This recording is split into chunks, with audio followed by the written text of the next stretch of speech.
In today's video, I am going to show you how you can recover your deleted Snapchat account after 30 days. Therefore, without wasting any of your time, let's jump to the video.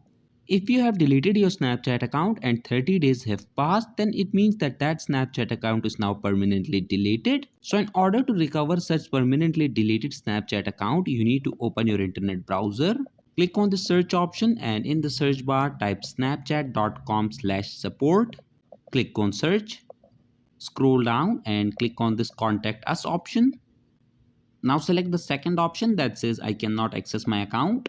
Then select the first option. Scroll down. Now in order to recover your deleted Snapchat account, you will be required to fill out this form. So first enter your Snapchat account username. Then enter the email address that was linked with your Snapchat account that you deleted permanently. After that, enter the mobile number that was linked with your Snapchat account.